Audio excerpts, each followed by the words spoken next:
Good morning and welcome. Today is Sunday, September 20th, 2020. And September is almost over. Can you believe it? How time really flies.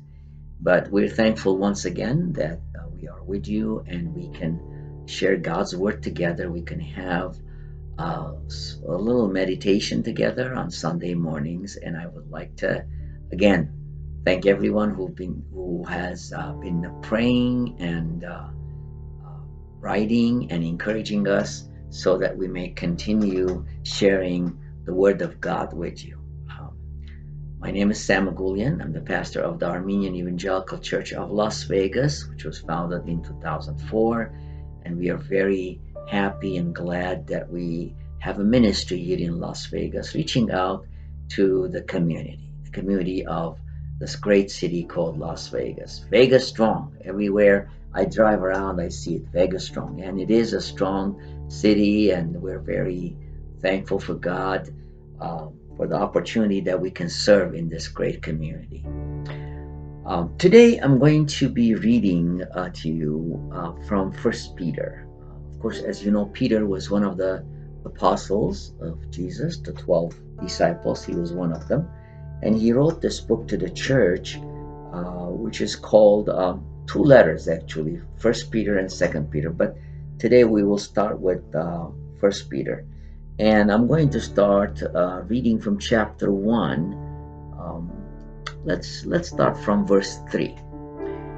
Praise be to the God and Father of our Lord Jesus Christ. In his great mercy, he has given us new birth into a living hope to the resurrection of Jesus Christ from the dead, and into an inheritance that can never perish, spoil, or fade, kept in heaven for you, who through faith are shielded by God's power until the coming of the salvation that is ready to be revealed in the last time. And I like to stop here today and start by verse 3. Praise be to the God and the Father of our Lord Jesus Christ.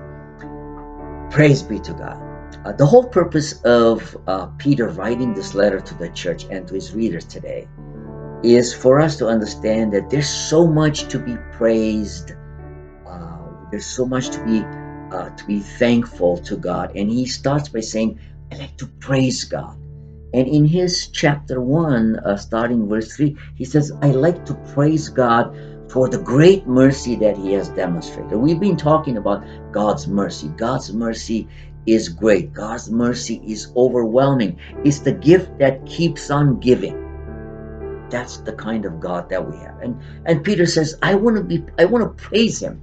And that's what you need to do. You need to praise God for your life. You need to praise God for the everyday living and the breath that he gives you, that he gives me. Again, I woke up this morning and the first thing I did when I opened my eyes, I said, praise be to you, God, my Father, my Heavenly Father.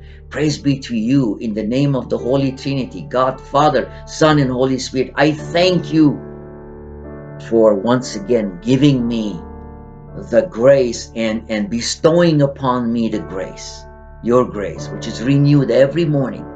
And it was renewed again today, so that I may breathe and I may be able to reach out to my brothers and sisters in this great community and share with them and have a little meditation and talk about him. Praise be to God. Praise be to God, because Peter says he has shown his mercy through his son Jesus Christ, and to the resurrection of Jesus Christ, to the death and resurrection. The death is the part that was important because Jesus had to die for us, for our sins. But then he didn't stay, he didn't remain in the grave. He rose. The third day he rose again. And to the resurrection, now we have power. We have, Peter says, we have a living hope, and we have this inheritance. Let's talk about this inheritance. Now, God's kingdom. We belong in God's kingdom. And once we accept the Lord as our Savior, it says through new birth.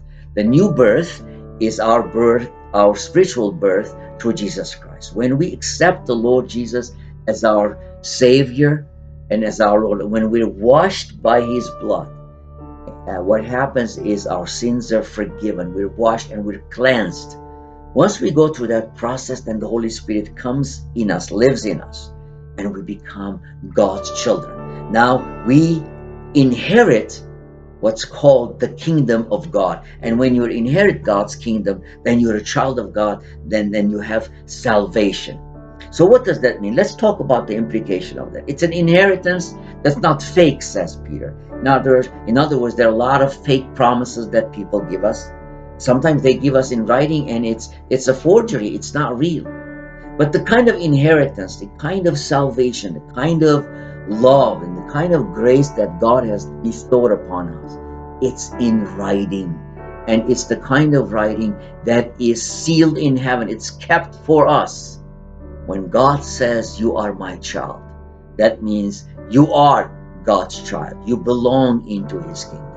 And you have that great inheritance. You know, these days, parents do what they call a living trust. So they write their living trust and they say, when we pass on, when we pass away, we want certain people to inherit what we have.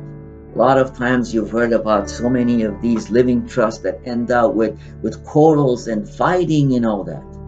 But God says, you know what? When I give you my inheritance, it's sealed.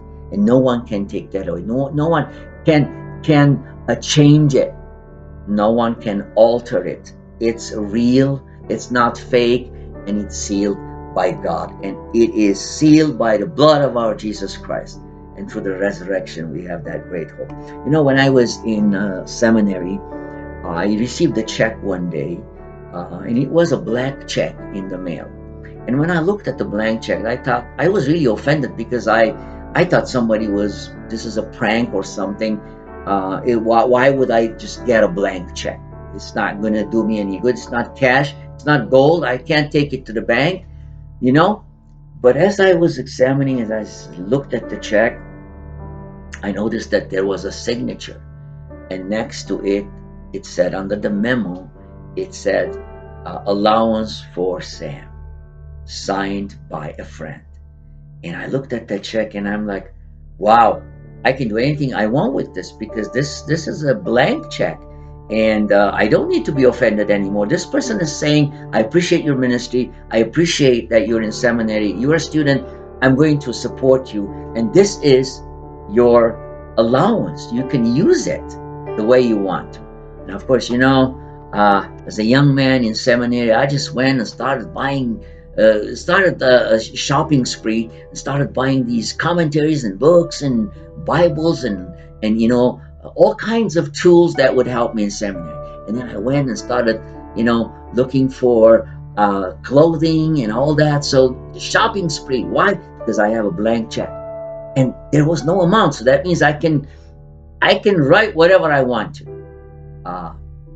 God has given us a blank check. And he has signed it through his son, Jesus Christ. It has been signed through the blood of Jesus Christ. And the check says, for the salvation of my child, my son, my daughter. And you have an inheritance. Go ahead, take it to the bank. Take it to the life bank. And I'm going to be with you. Folks, that's why Peter is just rejoicing. And we need to do that every day. Say, God, thank you so much for what you have. Praise be to you, O God, our Heavenly Father. Father, Son, and Holy Spirit, we thank you once again for saving us, for the inheritance, for this great kingdom, and for making us the children of this great kingdom. Let us pray. Father, we thank you for the privilege that we have through your Son, Jesus Christ. We thank you for the fact that you have given us this great inheritance. And through your Son, by believing in your Son, Jesus Christ, we become true Christians. And once we open our hearts, then you send the Holy Spirit, which will come and dwell in us. And now we are children of God. We have salvation. We're free.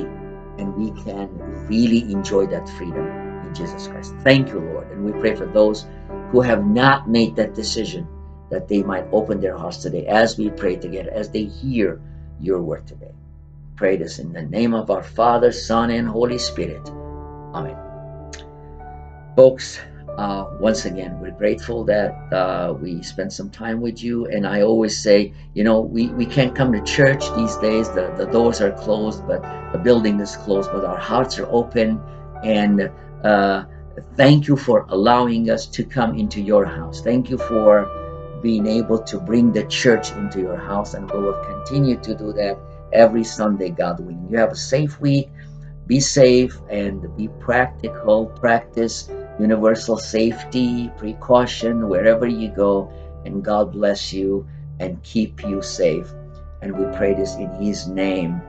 Um, Joy to the world. Christ has come. Yeah, it's not Christmas, but every day is Christmas. Christ has come. God bless you. Have a good week. Be safe. See you soon.